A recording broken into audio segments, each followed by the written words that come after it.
आदब आरो गुनगोनां सोलोंथाइनि मावथांखिखौ नोजोर बोनानै आंनि बिमा राव आंनि सोलोंथाइ मिशनखौ दिनै बिश्वनाथ जिल्ला एबसुआ बेखेवनानै लाबाय। मिरु एबसुनि बिथोन बायदियै बिश्वनाथ जिल्ला एबसुआबो सोमदोन जोहोलाव बर' गेजेर फरायसालियाव दिनै बर' बिजोंनि फरायसालिफोराव मुं थिसननायखौ बांहोनायनि थांखिजों आंनि बिमा राव आंनि सोलोंथाइ मिशनखौ बेखेवनाय जायो।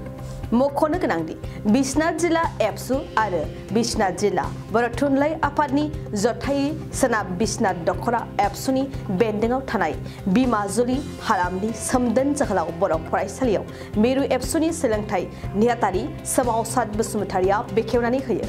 बे हाबाफारियाव बिश्वनाथ जिल्ला एबसुनि आफादगिरि आरो बिश्वनाथ जिल्ला बर' थुनलाइ आफादनि आफादगिरिजों लोगोसे गोबां दैदेनगिरिफ्राबो बाहागो लादों।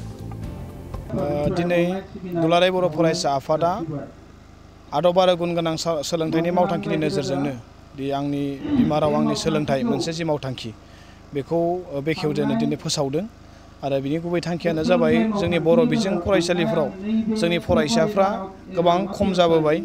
फारसेथिं खम जानायनि जाउनाव जोंनि गोबां फरायसालिफोरा फसंथानफोरा एमालगेमेट एबा मार्जार दिनै जानो हमगासिनो दङ।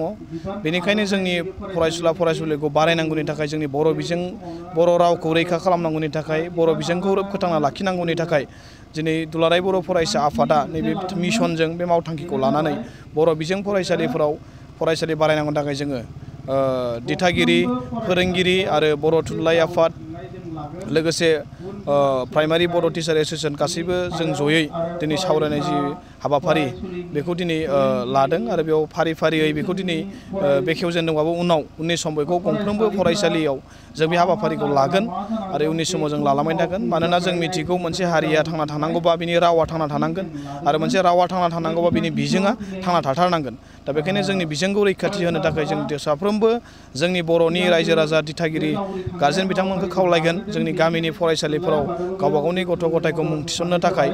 आरो जों आसाम सरकारजों जेब्ला सावरायदोंमोन अब्ला जोङो 2 बोसोरनि थाखाय जोंनो सम होदोंमोन दि बर' फरायसालिफोराव इनरलमेन्ट 2 बोसोराव जों बारायनांगौनि थाखाय आरो जोङो खोथा होनाय बायदियै जोङो दुलाराय बर' फरायसा आफादा जों खामानि मावदों। थांनाय बोसोर जोङो बर' फरायसालिफोराव गुदि फरायसालिफोराव गोबां फरायसा थानाय आरो फोरोंगिरि गैयै फरायसालिफोराव गोबां फोरोंगिरि बेसेन नाङै भलन्टियारि टिचार थिसननाय जों हाबाफारि बेखौ मावबोदों आरो बेखौ जों इयुनाव मावलांबाय थागोन।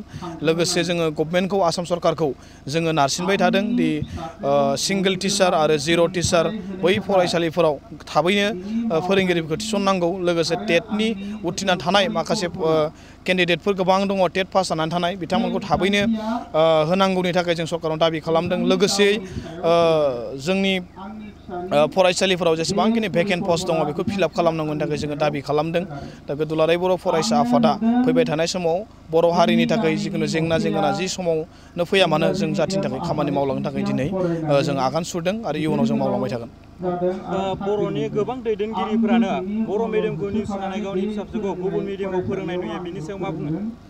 बिथांमोना बे गावबा गाव जाबाय, जों मिडियामखौ जों दुसिया। दा बेखायनो जों खावलायदों साफ्रोमखौबो दैदेनगिरिफोर बा साफ्रोमबो रायजो राजा बिथांमोनखौनो बर' बिजोङाव दिनै जों फरायनो थाखाय जोङो खावलायदों बर' बिजोङाव। मानोना बर' बिजोङा थांनानै थायाबा जोंनि रावा थांनानै थानाय नङा। अब्ला बै जाय बिथांमोना दिनै बिजोंखौ गारनानै गुबुनाव दिनै थांदों बिथांमोनाबो सानसे समाव गावखौनो बर' होननानै सिनायथि लाखिनायाव हयथ' जेंना फैगोन। दा बेखायनो जों खावलायगोन बिथांमोनखौबो गावबा गावनि बिजोङाव दिनै फरायनायखौ लाबोयो। नाथाय सोरबाया मानिबा जाहोनाव गुबुन जायगायाव दिनै थाहैदों जानो हागौ, बिथांमोना फरायसालि खाथियाव सुबिदा गैयै उसुबिदा बिदि थानो हागौ, बेखौ जोङो बुंनो थाङा। नाथाय जाय बिथांमोना खाथियावनो फरायसालि दं एबा सुबिदा दं बेफोरबायदि फरायसालिफोराव बिथांमोना मुं थिसनना होनांगौ, जों बेखौ खावलायगोन। दिनैनि दिनाव बर' मिडियामाव फरायनायखौ गोबां खम नुनो मोननाय जादों। बेनि सायाव दायनिगिरि एबा मानि थाखाय खमायदों होननानै बुंनो सानो? बर' मिडियामाव फरायनाया दिनै खम जादों होननानै जों बुंनो हाया। नंगौ, सरकारि स्कुलाव फरायनायनिख्रुइ प्राइभेट स्कुलाव फरायनाया एसे बारा जादों बियो। आरो बियो जोङो दायनिगिरि हिसाबै जोङो जोंनि दिथागिरिफोरनावल'बो जों बुंनो थाङा, आसाम सरकारनिबो माखासे थाबाय। बिथांमोना नांगौ रोखोमै फरायसालिफोराव फोरोंगिरि थिसना आरो नांगौ रोखोमै बिजाब बिथांमोना थिसना। लोगोसे गोबां समाव जोंनि फरायसालिफोराव गोबां स्टुडेन्ट दङ, सासेल' फोरोंगिरिजों जोंनि फरायसालिनि 90-100 गोबां थानाय फरायसालिफोरखौ सामलायनायाव फेलें जानानै फैदों। जायनि जाउनाव जोंनि दिथागिरिफ्रा सांग्रां जादों दि गावनि गथ'फोरखौ बयबो गावनि फरायसा गावनि गथ'फोरखौ इयुनाव गेदेर मानसि जानाय बा माबा मोनसे गावनि आथिङाव गाव गसंनो हानाय बेखौ नाजायो नाथाय जोंनि फरायसालिफोराव सरकारा बेबायदि फोरोंगिरि थिसननायनि जाउनाव मोजां सोलोंथाइ लानाय गुन गोनां सोलोंथाइ लानायनिफ्राय जानगाराव थानो गोनां जादों जायनि जाउनाव जोंनाव फरायसालिनि एनरलमेन्टआ खम जाबोदों बेखायनो जोङो खावलायगोन बेयाव जों गासैबो दिथागिरिफ्राबो जों सांग्रां थानांगोन लोगोसे आसाम सरकारखौबो जोङो नारसिनबाय थादों आरो बेयाव जोंनि साफ्रोमबो माहारियारि आफादफोरनि दैदेनगिरि बिथांमोनाबो गासैबो बिबान लानांगोन दा बेयाव जोङो सरकारखौल' जों लामा नायनानै थाबाबो जों जानाय नङा फारसेथिंबो जोङो बयबो बेयाव बाहागो लानांगोन।